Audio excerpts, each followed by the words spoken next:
Here is the Enlightened equipment tarp that I'm testing. I put it into porch mode using my hiking poles.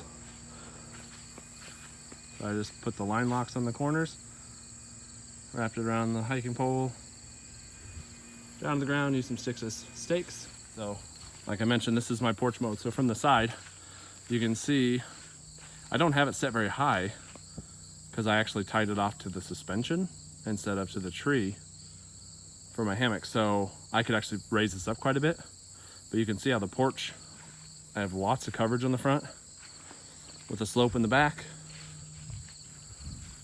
And so far, even though the material is really, really thin, I've been yanking on it pretty good to tighten everything down, and it seems to be holding up really well. So here's the tarp in porch mode. I did take it off of the suspension. I added longer line on the side. Sorry for my dog panting in the background. So the tarp is just a little bit higher than it was yesterday. But I wanted you to look from the side, see how much room is under this thing. There is so much extra space. The tarp is centered right there on the hammock. So coming under here, it's just a tad too low. That's just how I hung it, where I can't quite stand up straight. All right, so this is me sitting in the hammock. So I'm looking straight ahead. Aside from when the wind comes, I haven't tightened them up to the outside a whole lot yet. But you can see everywhere. You would have so much room under here. If it was pouring rain, this would be amazing. Plenty of room, you know, if you need to set stuff on the ground. I mean, look, there's as far as I can reach my foot from the hammock. And I still have probably 4 feet till I get to my hiking pole. Same with that side, there's my toe. There's so much room under here. Yeah, plenty of room on both sides.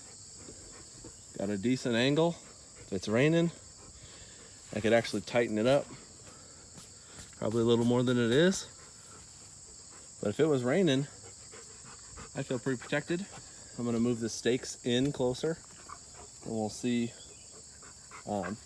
what kind of a shelter we can make. All right, so right now, I just moved the stakes in closer. Got a really good steep angle on there for the rain to shed off. But there's still plenty of room underneath there for me. So this is great. Everything is nice and tight.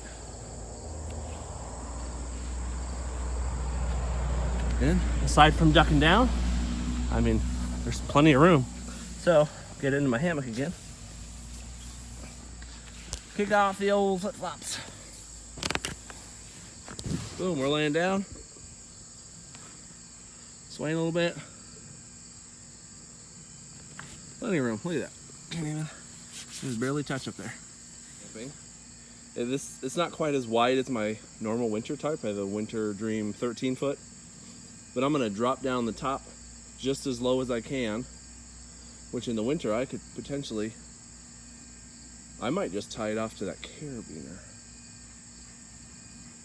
I might try that, but we'll see. So I'm gonna try to drop down as low as I can and potentially use these other tie outs, hi Bane, these other tie outs to help me make doors. So what I did, I used the tie out here on about a third of the way across.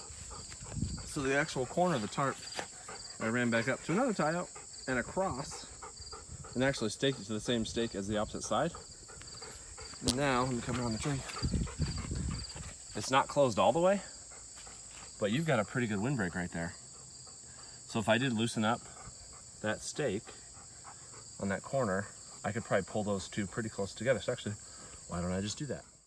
Well, it didn't help a whole lot, but look in there, you've got the ability to really make a door on each side. If I really wanted to, this side has the same tie outs. Oh, we got one right here and one right there. So we could do the same thing, raise it up a little bit if you wanted, or leave it, and you could actually tuck 2 doors on each side. So ignore the fact that there are other trees for you to hang your hammock from. Let's pretend. So this is the worst case scenario. This is the only tree you can find, this one right here. which yes, I know I have a hammock hanging right there. Tarp's laying on the ground because I'm gonna try something real fast. But you only have one tree, and you know, the branch kind of sticks out like that, and you're like, I could try to hang this tarp from one point right there and see what I can do. So I'm gonna see what I can do. I won't be able to use my hammock underneath it, but it's like, well, better than sitting in the rain with nothing. At least I always have my camp stool. I could sit on it if I needed to, or just sleep on the ground. So let's see what I can do. So first thing I did, there is a tie out about 2/3, maybe 3/4 of the way across the ridgeline. So I looped it through that. Then I threw the line up and over the branch, and I'm gonna hoist it up and just see kind of what I can do after I get it up there and actually have it hanging. Here, one to lay down. Plenty of room, still totally covered. Check that out. Man, having that one tie out allows me to do all this. So from the back, look at this angle for water runoff.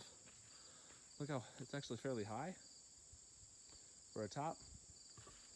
You could drop that all the way in, or I mean, you can just make a simple A-frame if you really wanted to. Just leave the lines where they were. Guess that might be easier. But this way, I really could drop down 3 sides all the way to the ground with one little entrance. So I could just put that tail end all the way down if the wind is coming from that direction. And if you've got, you know, some little logs, rocks, if you really need to, the wind is blowing real bad, just stack some weight on the back of there.